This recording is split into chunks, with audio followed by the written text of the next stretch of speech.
Mm-hmm. Okay, everyone, shut up because we're gonna get started. Okay. Shut up. I'm stuck. All right, I'm good now. Jackson. Madge, it's enough out of you. Welcome back to Wins and Losses. We are now on episode 7, and we have another special guest today, Jordan. So we'll start by having you introduce yourself. Yeah, my name's Jordan Brewer. You guys probably haven't seen me around much before because I'm usually behind the scenes punching the shows. I'm a director and media coordinator here at KRX News. Let's go, Jordan. Thanks for joining us. Glad to be on the show today, filling in for Titus, so I got some big shoes to fill. Yeah, and we'll just go around, finish us in case you haven't been watching. I'm Marge Tobin. All right, Madge. I'm Jeff Hinkle. Jackson Callan. Okay, and let's start off by talking about our most recent sports game, our Thanksgiving Turkey Bowl that we just played on Thursday. Yeah, we got the back champions. Yep. Five years in a row, Jordan. You've been in the longest. Tell us a little bit about the history of the Turkey Bowl. The first year I got here was 2020. We didn't have it because of COVID. But then, 2021 through 25, we've won every year. And normally it's like 70 to like 21.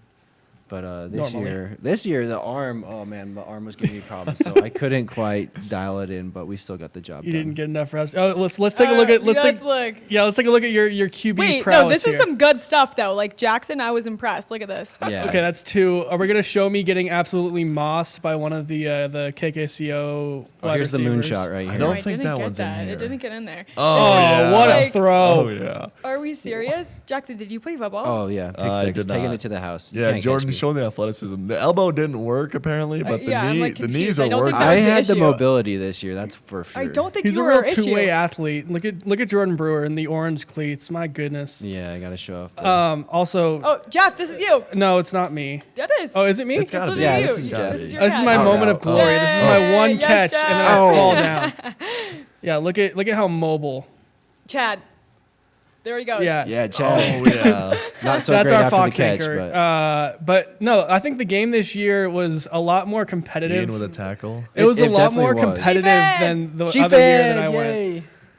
But yeah, no, Jackson. Oh, this play right here, That the hook was- and lateral worked to perfection. I definitely dialed this one up on 4th down and just stretch over the pylon right there for the touchdown. we had to go to replay for that. We had to go. They didn't find, think my 6'6" frame got in there, but I definitely reached for that pylon. Yeah, we had to go to Marge for a replay on that because they were like, "Oh, he was out of bounds. He was out of bounds." And I'm I like, was like, I saw "No, it. I will Damn it." show you guys the video. He is." Yeah, well, I had to air because I thought I was about to run over a poor little she fan there. I thought she was on the other team trying to tackle me, so I'm like, well, I got to go airmail this. So, yeah, Air Jordan. So for we the were all touchdown. there. Favorite memory of the Turkey Bowl, Jackson? Do you want to start? It was just fun to be out there. I don't know the last time I have done really anything athletic. Like I go to the gym, but I haven't played a sport, so it was just good to have a ball in the hands. And, I mean, and stuff like that. Out of anybody here, you were one of 2 people that has a touchdown. Multiple. You were probably the only one that had multiple touchdowns in that game. So just young legs, I guess. young legs. Spent all those days in the yard throwing the football with my friends paid off, I guess. The years of preparation for the Turkey Bowl. Oh yeah, I've been living for this moment my entire life, pretty much. No, I think my favorite moment was definitely the pick 6 that Jordan had because in the moment he was like, I'm gonna just juke Garrett Brown, who's the sports reporter over at KKCO. He's like, I'm just gonna juke him out, and I'm like, you had a lead blocker. I You definitely just totally ignored my fullback there. I'm just like, no, he's not going to catch me. His legs are too short. Mine are too long. No, I was in charge of the celebration on that apparently with the Yeah. hat throw and everything. Well, we remember that's we talked cool. about rehearsing celebrations and we totally forgot. have we about ever it. had a rehearsed celebration at the Turkey Bowl? We did the rowboat. We didn't get that in the highlight reel. But it's okay. Yeah, my camera wasn't filming. I was like, oh gosh, here we go. Yeah. And my camera wasn't on. I was like, Marge shut was up. playing defense with the camera. mean, She's like, You guys did so good, but let's talk about me and Jeff being the 2 that let the other team score. Yeah. No, The other team's 2 points was on me and Jeff. That's the thing, though, is that before the play that they scored on, I called for a switch, right? Because it was you against somebody that was like definitely 6'5", and I'm playing Mike linebacker, Oh, and I'm I have sitting some there. I'm like, explaining to do I'm here. like, switch. I said Ian, stay. you're on the tall guy. Marge, you're on the short guy. Nobody listened to Well, me, here's and then what happened. and I then can and then explain. they scored on us. I have explaining to do though. You said switch, and then there was like such a big moment of hesitation. Me and Ian were just like staring at each other like this, and I was like, I just said stay because they started moving, and it was like going to be too late. So then during the play, you guys should have been. I You should have know, come we should've, underneath, like, cross-ran, and Ian but should have. Me and Ian didn't have that athletic connection to like do it, so I was like, I just have to stay and like try my best. A D1 athlete doesn't have an athletic. Not with Ian, who have never played on a team before. But you could understand what I meant by switch. Though, No, I right? know what you meant. I just couldn't. We couldn't get it done in time, so I said stay. Yeah, but then again, the other touchdown was a ridiculous one-handed grab. It was where nice. I was playing cornerback, and this guy just gets behind me, and I'm like, oh, he's not gonna catch it. He reaches back. Oh my god! I'm falling out of my Oh my chair. God. He Easy, reaches back, one-handed in the back of the end zone, and catches the ball That was over my crazy. head. I wish I took And a I video of just that. I was didn't know what to distracted. do. Yeah, you got to give KK props on that. Like they didn't have a whole lot of athletes on the field, but that guy had some skills for sure. Maj, favorite was favorite good. moment? I just liked, because I was the videographer, I liked interviewing you guys, seeing what you had to say. I thought it was just fun to watch and stuff. It was good. How about QB, MVP, whatever other three? Depoy. Yeah. I thought it was fun just getting everybody involved, you know, like we made some big plays, but it was nice to see Marge and Shifan making plays and then setting up the play action. And then Marge arguably has better hands than our Fox reporter. Ooh, I yeah, was no. not expecting that. That was Uh-oh, that was Chad. another low light. It was a double pass. Chad yeah. Roderick in the corner of the end zone, wide open. There's nobody within like here to the wall over there, and just hits him in the shoulder. Just nice That hands, was a feet. tough one. Yeah, those wide open passes are tough sometimes. Those are the easy ones that will sometimes get you. Hey, I had a drop too. I had one that I should have caught. But I mean, the Yeah, who was defender your QB was on that right play? on you on that one. He was there, but look, I probably had 6 or. He made one Six, mistake seven. all day. Oh no, we're not doing that. No, but who was your QB on that play? I believe the esteemed Jeff Hinkle. I The think. Yes. esteemed. I appreciate the esteemed. Oh yeah. But that was a That was a Philly great special. throw. You also had It's a me great wide throw. open. I did. But I mean, he still could have caught it. I should have caught it. Was that was I a think fourth the- down too, wasn't it? I think the play was designed to go to Jackson, and I saw my first read open, so I went to Jackson. Yeah. And it hit him in the hands. And Yeah. the oldest saying in the book, if it hits you in the hands, You gotta catch it. You Yeah, gotta catch yeah, it. No, that's true. I'll be the first one to say I should have caught it. I stand by that. But yeah, it was a good time. I think underrated moment too was Marge's package that she put together about the whole thing. Just some funny moments. And from what I was told is like last year Titus had to kind of play for KKCO and things like that. So Oh, poor Titus. yeah, it was good. I'm glad that they had their whole team and we could kind of all little bonding with the other station, but also being able to play with our fellow coworkers. Yeah, it was a good definitely time. it was definitely the first time in a while that KKCO has had like an actual team. As we're looking at the highlights again, Oh, yeah, that's a great catch, by the way. That's also a great catch. That was so good. So You what were happens flying in when the air. I'm your QB? Jackson's just a natural athlete. yeah, I can catch it from Garrett and I can catch it from Jordan, but I mean, anybody's gonna catch this ball if it's right in the midst. That was right Except in the for midst. Chad. And that was a great throw. Oh, by I Garrett to read the this defense. throw all the way. Yeah. I knew he was going post corner, and I just baited him. Oh, he's so mobile. But yeah, you could definitely see me. Like I had Jeff as a lead blocker there, and just totally ignored him. Jumping over the fence. yeah, in our 2-hand touch flag football game, Jeff was just gonna pancake block. I was headhunting on that one. I was like, Garrett, come here. I normally Anyway. block pretty rough. Yeah. Former coworker. Oh yeah, that's another storyline we didn't talk about very much. I played for KKCO last year. Oh, and then I yeah. played for KRAX this year. We cooked you guys with the playbook last year, You- but this year we didn't really use the playbook. We were kind of just We were- drawing it up in the huddle. I think we kind of we showed up and there weren't any flags, and we're like, okay, it's just backyard scramble football at this Vern, point. where were you, dude? I I got a bone to pick with Vern. Like, where were you, Even though we're man? flags. I told Kevin the day before.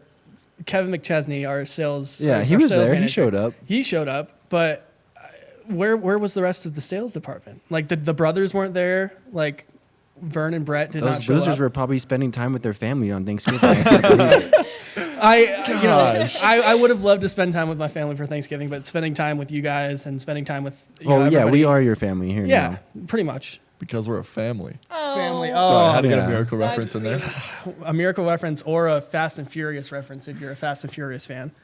Anyways, Go ahead. let's get into our next topic, why don't we? Okay. I guess we're done with the turkey We'll ball. segue from our family football, cute, Thanksgiving, into college football, why don't we? Let's do it. All right. Let's what do you it. got? Coaches carousel. Big news of the day. Lane Kiffin is out at Ole Miss. He's going to LSU. Jackson, thoughts on this? Yeah, so first thing, it seemed like it took a while, which I guess like it's such a weird thing because the season's still going on and Ole Miss has a game this weekend and they're playing for their, one, it's rivalry weekend, so they're playing Mississippi State. And then also they're going to go to the college football playoff more than likely. So that's just such a weird situation where Florida has fired their coach a while ago. LSU also fired their coach to two schools that are kind of looking at him. And then also staying at Ole Miss was an option. So just the whole situation was so strange and how long it kind of took that he's in the middle of coaching while being pursued by other coaches. But Chad and I were having this discussion earlier about not only like as far as the programs are concerned, but if you're just him, like where do you want to live? Do you want to live in Oxford? Do you want to live in Gainesville? Or do you want to live in Baton Rouge? And how, I don't know if I'd really want to live. Football is different in the SEC. Wherever exactly. you go, like he's So, going from one SEC school to another SEC school. So, it's not much of I'm going to say it's not much of a change, but it is entirely different, right? I know it's an oxymoron. I know you're looking at me like, Jeff, what do you mean? I'm going to explain myself here. Ole Miss, he took that program, rebuilt it to where Ole Miss is now a CFP playoff team, right? Like they are a perennial team in the CFP. And he's going to an LSU program that really hasn't been relevant since Joe Burrow. Can we all agree on that? Yeah. So Agreed. he's rebuilt Ole Miss, and he's going to try to do the same thing at LSU. And he's already done it for one SEC school. I don't see why he can't do it again for another SEC school.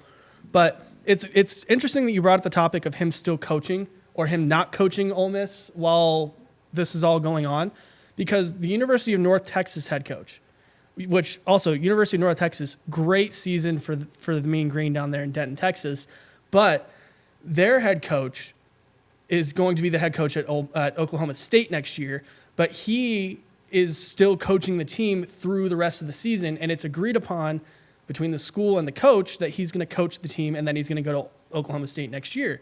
Why couldn't Ole Miss do the same thing? Like that's just my question of, did Lane Kiffin say, I don't want to coach Ole Miss anymore, or was he pushed out by the athletic director and the head of the school saying, if you're not going to be here next year, why are you going to coach this team? So I think the coaching carousel with Lane Kiffin and that whole scenario was very drawn out. We've known that he was going to make a decision for over a month, and it's just the way it ended is kind of just uneventful to me. I feel like it was very much like, oh, he's going to LSU, he's not going to coach Ole Miss. Okay, cool. If he's going to LSU, let him coach the rest of the season at Ole Miss and then go to LSU next year. Yeah, I would agree. Definitely. I thought that was strange. Any thoughts down there, this side of the table? I don't know. The SEC is probably the most competitive division in college football. So, yeah, it's good to see, Lane Kiffin trying to bring some other teams up to par because that division has been ruled by Alabama for the last 15 years. Alabama and Georgia. Yeah. It seems like every single year, either Alabama or Georgia. I wish my Auburn team could step it up, but, Lane Kiffin, why don't you come to Auburn? Yeah, because they didn't just replace their coach or anything. Yeah. Hey, Auburn has another head coaching vacancy. Hugh Freeze is out at Auburn. So there's another SEC school that probably couldn't afford Lane Kiffin. But let's go to our D1 athlete, because you were talking to us about you in your freshman year, you guys didn't have a coach at all, right? Yeah, we didn't have a coach.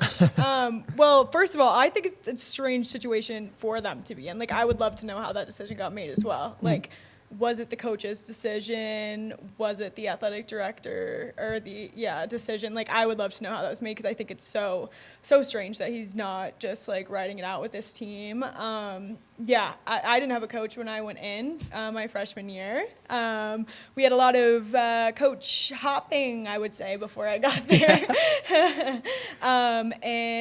It is not a good thing. Not a position you want to be in, given that was the time that my team was the best. We had the best players then. then. However, you do not have a strong sense of culture at all. It just ends up putting certain players in a position they don't want to be in. You know, you don't have a coach, so all of a sudden a player has to step into that role. Not that they necessarily want to, but you know, then all of a sudden your leaders are forced to be in different positions that they don't want to be in. So it just does a lot to a culture. So it'll be interesting to see. It's not a position you want to be in at all. I'll say that much. It's definitely not, but great journalism down there by the people of Oxford, Mississippi, because I saw something on X, formerly Twitter, that formerly Twitter. I saw something on X, formerly Twitter, that they actually were outside of Lane Kiffin's house, and they saw SUVs pulling up to his house at 2:30 in the morning after the Egg Bowl, and everybody's like, "Oh my gosh, is this where the decision's being made?" Stay tuned to find out. And it's like, if I'm a viewer in Oxford, Mississippi, I've got nothing else going on other than Ole Miss football at 2:30 in the morning. I am tuned into that TV, because if Lane Kiffin comes out in his bathrobe and eating a plate of Din Tai Fung, if he comes out in that, I know Lane Kiffin is over, done with. He's going somewhere else. But if he comes out still in his outfit from the game, I'm like, all right, Lane Kiffin is here. He's staying. He is going to be the Ole Miss Rebels head coach next year. But again, the coaching carousel in college football this year is going to be a sight to see, for sure. Yeah, it's already been good. I think the one good thing for Ole Miss is you have some stability. They promoted Pete Golding, who was their defensive coordinator, so at least you get somebody for the playoff that's sticking around. He's been there for the message all season long. He understands kind of what's going on. So I wonder if that was maybe part of it, is hey, this is the guy we want to hire. We have him here. He's familiar with the program. He's familiar with the team. We don't have to necessarily, change the culture and change the message and change the playbook and all these other things. So I'm sure that was probably part of the reason why, is you have some continuity. You mentioned Eric Morris, the North Texas coach. He got hired by Oklahoma State. James Franklin was hired by Virginia Tech. He got fired from Penn State. That's probably the biggest job opportunity that's still available is Penn State right now. Alex Golesh, your Auburn Tigers, he's the USF coach. That's who they hired. And then LSU, like we mentioned, hired Lane Kiffin. The last one, Florida hired John Sumrall from Tulane. And the interesting thing about North Texas, too, is he's finishing out the year. They could make the playoff, too, possibly. They very well could.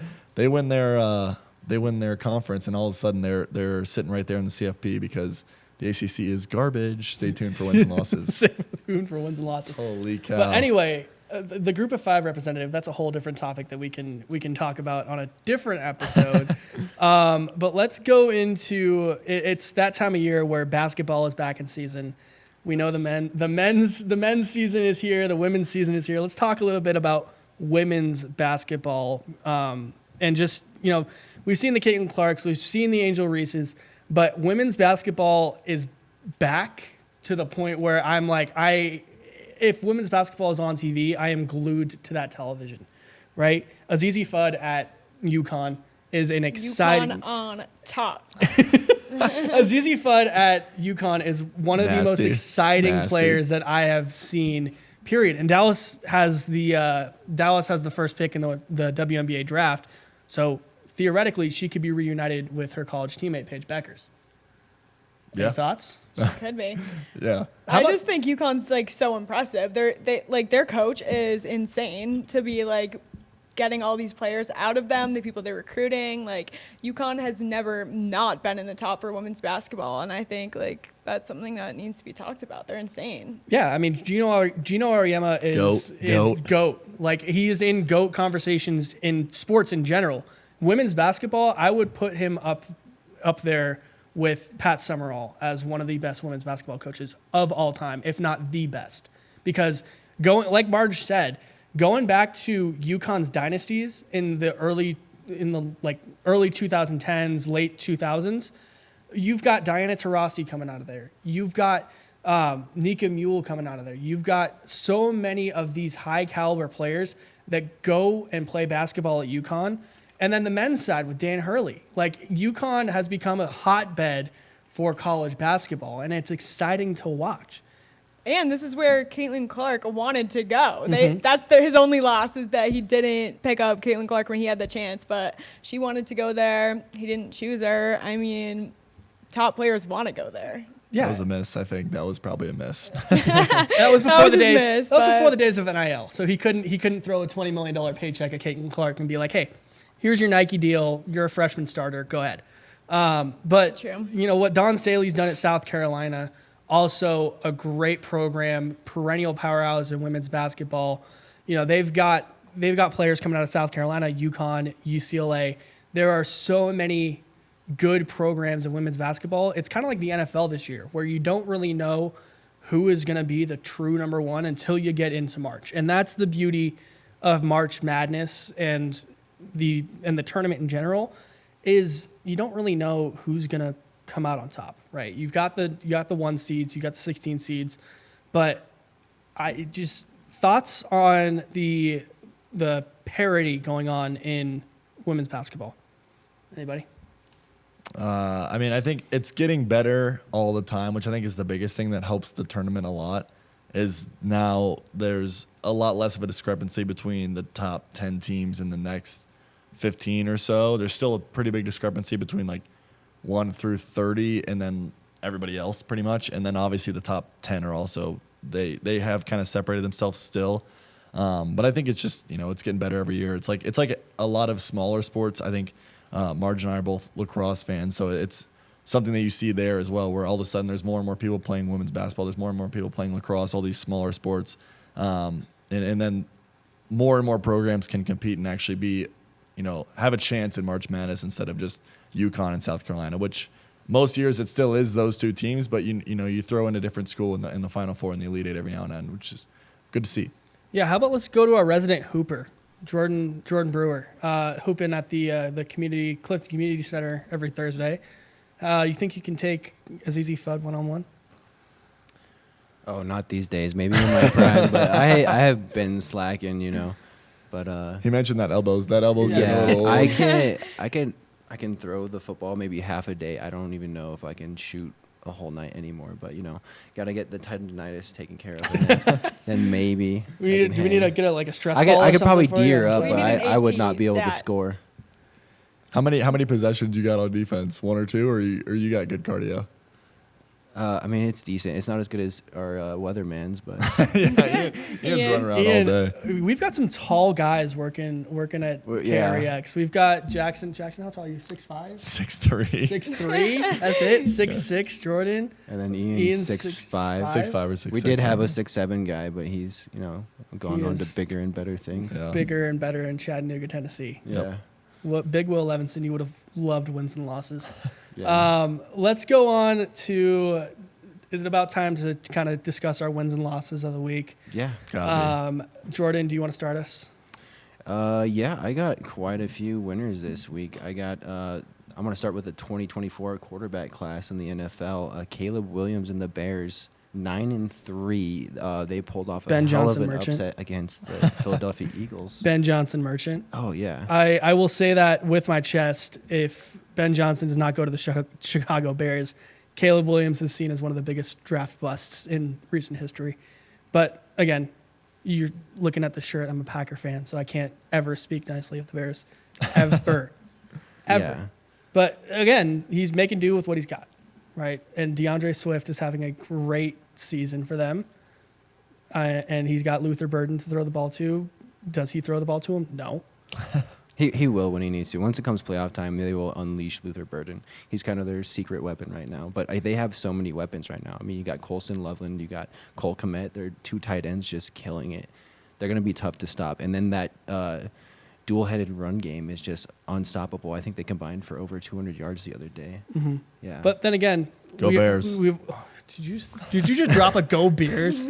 Oh my gosh. Let me just go closer to Marge here. I'll be myself out here. The Bears have the best record in the NFL. Whoop-de-doo, they haven't played the Packers at all this season. They play them twice in 3 weeks, starting next week. And I'm going to sound like a homer here. I'm going to sound like a biased sports fan. The Bears haven't played the Packers at all this season. So I don't think that's I don't think that's gonna last very long, but it's good to see Chicago at top, I guess. Wait, didn't they embarrass you guys last year though? Oh, yikes. Yeah, but tough bounce. one win out of how many tries have the Bears had in the last? I mean, they weren't even good decade? last year. I can't even imagine what's going to happen this year. Jordan Love during Toyota-thon is definitely something to witness. And also shout out to Toyota for sponsoring him during Toyota-thon. Hey, that sponsored post on Instagram going crazy right now.